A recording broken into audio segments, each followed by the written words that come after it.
आज की ताजा खबरों के अपडेट में बात करेंगे देश भर की तमाम बड़ी और काम की खबरों के साथ ही भारत सरकार की ओर से लिए गए कुछ महत्वपूर्ण फैसलों और जारी किए गए कुछ नए नियमों की। इसके अलावा किसानों के लिए खुशखबरी, नैनो यूरिया के बाद नैनो डीएपी से 1 एकड़ पर 848 रुपए की होगी बचत। क्या है पूरी खबर बताएंगे आपको इस अपडेट में। साथ ही 31 तारीख के बाद गाड़ी में ये फंक्शन होना जरूरी, अगर नहीं हुआ ऐसा तो रजिस्ट्रेशन में होगी दिक्कत। क्या है पूरी खबर बताएंगे आपको आगे इस अपडेट में। साथ ही सरकार का बड़ा ऐलान, कॉलेज में एडमिशन होते ही छात्राओं को मिलेंगे 20,000 रुपए नगद। आखिर क्या है पूरी खबर बताएंगे आपको आगे इस अपडेट में। साथ ही यहाँ पर बैंक खाताधारकों के लिए एक जरूर महत्वपूर्ण खबर है, बताएंगे आपको आगे इस अपडेट में। साथ ही रेल यात्रियों के लिए भी एक जरूर महत्वपूर्ण खबर है, बताएंगे आपको आगे इस अपडेट में। साथ ही यहाँ पर कोरोना कर्फ्यू, लॉकडाउन से जुड़ी कुछ महत्वपूर्ण बड़ी खबरें हैं, बताएंगे एक एक करके इस अपडेट में। साथ ही आज की तमाम बड़ी और काम की खबरों की बात करेंगे इस अपडेट में। बात करते हैं आज की पहली बड़ी खबर की, तो 31 तारीख के बाद नई गाड़ी में ये फंक्शन होना जरूरी, अगर ऐसा नहीं हुआ तो रजिस्ट्रेशन में होगी दिक्कत। 31 अगस्त यानी करीब 6 दिन के बाद यहाँ पर कारों को लेकर नियमों में बदलाव होने वाला है। इस नियम के बाद नई कार खरीदने वालों को काफी असर पड़ने वाला है। दरअसल सरकार ने एक नियम लागू किया है और ये नियम कार के फंक्शन को लेकर है। अगर ये फीचर कार में नहीं होगा तो कार का रजिस्ट्रेशन नहीं होगा, यानी रजिस्ट्रेशन में दिक्कत आ सकती है। यानी अब ये फीचर कार में होना आवश्यक है और उसके बाद यहाँ पर कार खरीदना मुश्किल होगा। अगर ये नहीं होगा तो उसके बाद यहाँ पर कार खरीदना मुश्किल होगा। ऐसे में जानते हैं कि सरकार के किस फीचर का सरकार ने निर्णय लिया है, इसके बाद ये क्या बदलाव यहाँ पर आने वाले हैं। आपको बता दें कि ये नियम यहाँ पर कार में सेफ्टी को लेकर दिए जाने वाले एयरबैग्स को लेकर है। दरअसल सरकार ने अब सभी कारों में एयरबैग्स को अनिवार्य कर दिया है। 31 अगस्त के बाद से कोई भी नई कार अगर खरीदता है तो उसे कार के आगे की दोनों सीटों के लिए यहाँ पर एयरबैग्स यहाँ पर लगाना, यानी एयरबैग लगाना अनिवार्य कर दिया गया। ऐसा नहीं होने पर रजिस्ट्रेशन में दिक्कत आ सकती है। दरअसल सरकार ने कारों को ज्यादा सेफ बनाने के लिए 29 दिसंबर 2020 को एक प्रस्ताव रखा था। इस पर लोगों से यहाँ पर राय मांगी थी। राय मिलने के बाद सरकार ने गाड़ी के आगे की सीट पर बैठने वालों के दोनों यहाँ पर बैठने वाले दोनों लोगों यानी ड्राइवर और उसके साथ बैठने वालों के लिए एयरबैग्स अनिवार्य यहाँ पर सरकार की ओर से कर दिए गए। नए नियमों के मुताबिक मंत्रालय ने कहा है कि 1 अप्रैल 2021 से यहाँ पर उसके बाद बनाई गई हर कार के आगे ये दोनों एयरबैग लगाना अनिवार्य है। मंत्रालय ने यह भी कहा है कि जो कार मॉडल्स बिना एयरबैग के बेचे जा रहे हैं उनमें 31 अगस्त 2021 तक ये आगे की दोनों जो सीटें हैं उसको यहाँ पर लगवा दे, जो एयरबैग है वो यहाँ पर लगवा दिया जाए। अब बात करते हैं अगली खबर की, तो एचडीएफसी बैंक जारी करेगा 3 लाख क्रेडिट कार्ड, इस तरह बढ़ाएंगे बाजार में हिस्सेदारी। एचडीएफसी बैंक से हटाए गए प्रतिबंध के बाद बैंक ने नए क्रेडिट कार्ड जारी करने का लक्ष्य तय कर लिया है। बैंक अगले 1 साल में क्रेडिट कार्ड बाजार में अपनी यहाँ पर बाजार में हिस्सेदारी को वापस हासिल करने का लक्ष्य लेकर चल रहा है। वहीं भारतीय रिजर्व बैंक ने निजी क्षेत्र के सबसे बड़े बैंक पर नए क्रेडिट कार्ड जारी करने पर रोक को यहाँ पर हाल में ही हटाया है।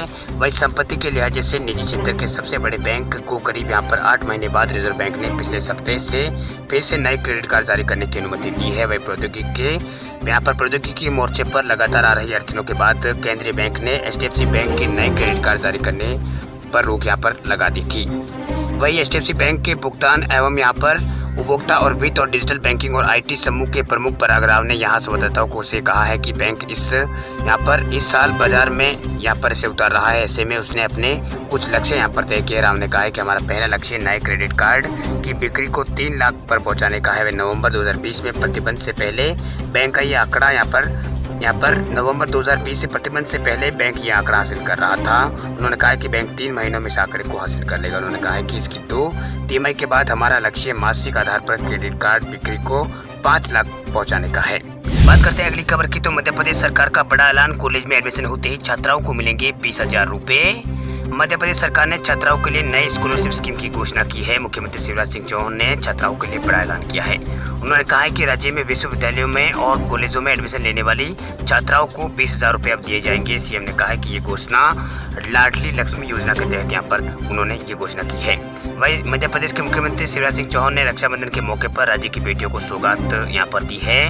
उन्होंने ऐलान किया है कि लाडली लक्ष्मी योजना के तहत कॉलेज में प्रवेश के दौरान बेटियों को एक मुफ्त सरकार की ओर से 20,000 रुपए की राशि यहाँ पर प्रदान की जाएगी। वे लाडली लक्ष्मी योजना के अंतर्गत बालिकाओं को 12वीं कक्षा से आगे की पढ़ाई करने के लिए 20,000 रुपए की प्रोत्साहन राशि उपलब्ध सरकार की ओर से कराई जाएगी। वही बालिका के 21 वर्ष की आयु में पूर्ण होने पर 1 लाख रुपए से लेकर शेष 80,000 रुपए का भुगतान भी यहाँ पर किया जाएगा। इसके अलावा इस योजना को स्वास्थ्य एवं पोषण से जोड़ने के लिए बालिका टीकाकरण, यहाँ पर एनीमिया और आदि की जांच की व्यवस्था भी यहाँ पर सरकार की ओर से की जाएगी। भाई इस योजना का लाभ उठाने के लिए सबसे पहले आपको छात्राओं का आवेदन यहाँ पर करना होगा। ये आवेदन ऑनलाइन या फिर ऑफलाइन मोड, दोनों मोड में किया जा सकता है। ऑफलाइन आवेदन के लिए छात्रों को, जो छात्राएं हैं वो अपने आंगनबाड़ी में या फिर लोक सेवा केंद्र जैसी महिला बाल विकास अधिकारी आदि से संपर्क करना उनको होगा। अधिक जानकारी के लिए ऑफिशियल वेबसाइट ladlimp.gov.in, इस वेबसाइट पर भी जाकर विजिट कर सकते हैं। यहाँ पर ladlimp.gov.in पर। अब बात करते हैं अगली खबर की। तो राजस्थान में अब नहीं होगी शराबबंदी, सरकार ने कहा शराब से भरता है सरकारी खजाना।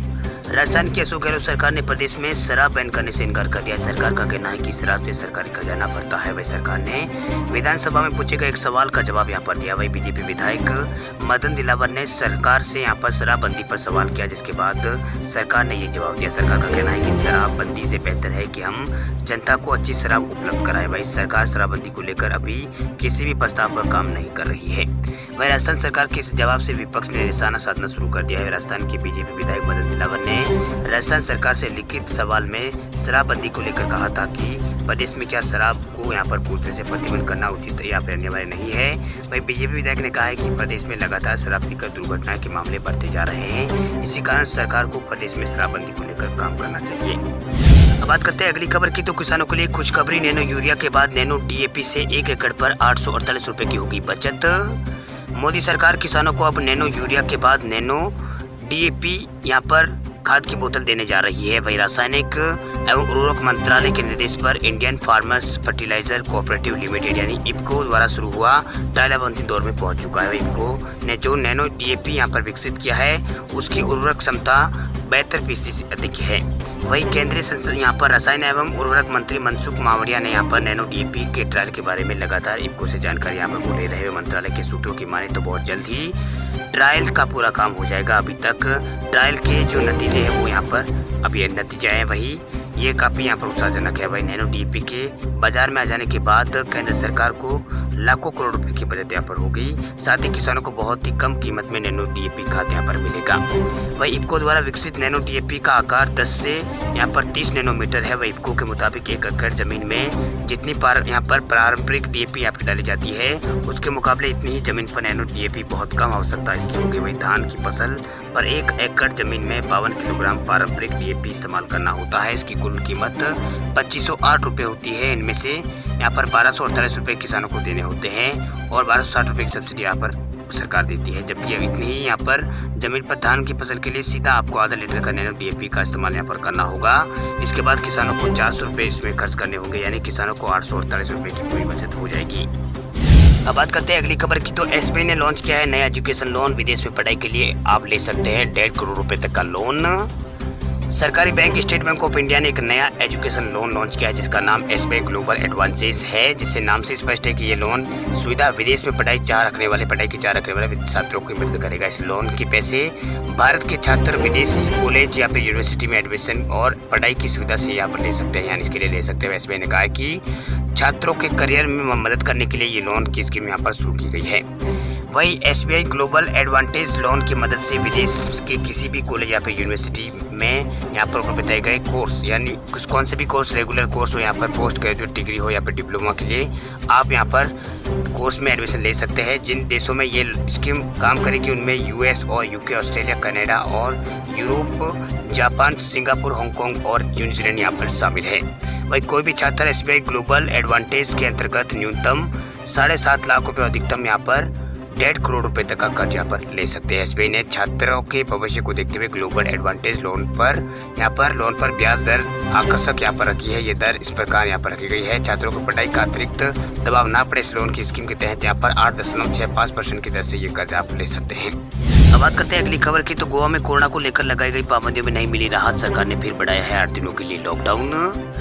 कोरोना के देश में मामले यहाँ पर कम हो रहे हैं और त्योहारी सीजन में कई राज्यों में लॉकडाउन के नियमों में यहाँ पर नरमी ला रहे हैं, लेकिन गोवा सरकार इस मामले में अब तक किसी भी यहाँ पर तरह की कोई भी यहाँ पर सख्ती यहाँ पर कम नहीं कर रही है, यानी सरकार यहाँ पर अभी भी सख्ती बरत रही है। वही त्योहारी सीजन में राज्य के मुख्यमंत्री प्रमोद सावंत ने लॉकडाउन को 8 दिनों के लिए और बढ़ाते हुए 30 अगस्त तक कर दिया है। वही मुख्यमंत्री ने इस दौरान यहाँ पर लोगों को यहाँ पर कुछ पाबंदियां है उसको जारी रखने का फैसला यहाँ पर लिया है। वही कसिनो, सभागार, सामुदायिक हॉल, इसी तरह के संस्थान और वाटर पार्क्स और एंटरटेनमेंट पार्क भी यहाँ पर बंद रहेंगी, इनकी अनुमति नहीं होगी। वही शॉपिंग मॉल वगैरह भी यहाँ पर इनके ऊपर भी पाबंदी रहेगी। वही 50% के साथ सिनेमा हॉल शुरू करने की अनुमति सरकार की ओर से दी गई है। वही स्कूलों में छात्रों को बुलाने पर रोक रहेगी, हालांकि स्कूल परीक्षा और प्रतियोगी परीक्षा कराने की अनुमति सरकार की ओर से मिल जाएगी। वही बार रेस्टोरेंट 50% के साथ सुबह 7 से रात 11 बजे तक खुल सकेंगे। वही इंडोर जिम्स 50% के साथ यहाँ पर खोले जा सकते हैं। वही गोवा में एंट्री पाने के लिए 72 घंटे के भीतर कोरोना नेगेटिव रिपोर्ट अब दिखाना जरूरी है, लेकिन केरल से आने वाले RT-PCR टेस्ट भी यहाँ पर मंजूर कर ली जाएगी। अब बात करते हैं अगली खबर की। तो देश में 160 दिन बाद आए हैं सबसे कम कोरोना के नए केस, कुल 25,072 नए मामले हैं सामने। भारत में कोरोना संक्रमण के मामलों में कमी देखी जा रही है। 6 दिन बाद 30,000 से कम कोरोना के नए केस यहाँ पर आए हैं। वही स्वास्थ्य मंत्रालय की ओर से जारी किए गए ताजा आंकड़ों के अनुसार जारी किए गए आंकड़ों के अनुसार पिछले 24 घंटों में 25,072 नए कोरोना के केस आए हैं। वही 379 लोगों की पिछले 24 घंटों में मौत हुई है। इससे पहले 16 अगस्त को 25,000 केस यहाँ पर सामने आए थे, 25,167। वही 24 घंटों में 44,157 लोगों ने कोरोना को यहाँ पर हरा कर यानी ठीक हुए हैं। वही 19,000 से आसपास एक्टिव केस भारत में कम हुए हैं। वही केरल में पिछले 24 घंटों में 10,000 नए मामले पुष्ट हुए हैं, यानी 40% केस यहाँ पर केरल राज्य में आए हुए बीते। यहाँ पर 67 संक्रमितों की मौत यहाँ पर बीते दिन केरल में हुई। इसके बाद राज्य में कुल मामलों की संख्या 38 लाख पार हो चुकी है। वही मल्लपुरम में सबसे ज्यादा 1573 नए केस आए। इसके बाद हुजीपुर में 1376 और पलक्कड़ में 1133 केस मिले हैं। वही कोरोना महामारी की शुरुआत से लेकर अब तक 3,24,49,49,50,000 से ज्यादा संक्रमित मिल चुके हैं। भारत के अंदर में 4,34,000 से अधिक लोगों की मौत हो चुकी है। अच्छी खबर यह है कि अब तक 3,16,00,000 से ज्यादा लोग ठीक भी हो चुके हैं। देश में कोरोना एक्टिव केसों की संख्या में यहाँ पर लगातार गिरावट आ रही है। ये 3,33,000 अभी बचे, यानी भारत में एक्टिव केस 3,33,000 के आसपास बचे हैं जिनका इलाज चल रहा है। वही भारत में कुल कोरोना मामलों की संख्या 3,24,49,000 पहुंच चुकी है। कुल डिस्चार्ज मामलों की संख्या 3,16,00,000 पार हो चुकी है। कुल एक्टिव केस भारत में 3,33,000 के आसपास हो गए। वह 4,34,000 के आसपास यहाँ पर मौतें हो चुकी है। वह केंद्रीय स्वास्थ्य मंत्रालय ने बताया कि कल तक देश भर में 58,25,00,000 से ज्यादा यहाँ पर कोरोना वैक्सीन की डोज लगाई जा चुकी है। बीते दिन 7.5 लाख टीके लगाए गए हैं। वही भारतीय आयुर्वेद अनुसंधान परिषद यानी आयुष्मान के यहाँ पर अनुसार अब तक भारत में 50,75,51,000 कोरोना टेस्ट किए जा चुके हैं। बीते दिन 12 लाख के आसपास सैंपल टेस्ट किए गए, जिसका पॉजिटिविटी रेट 3% से भी कम है। वही देश में कोरोना मृत्यु दर 1.34% है, जबकि रिकवरी रेट भारत में 57.57% है।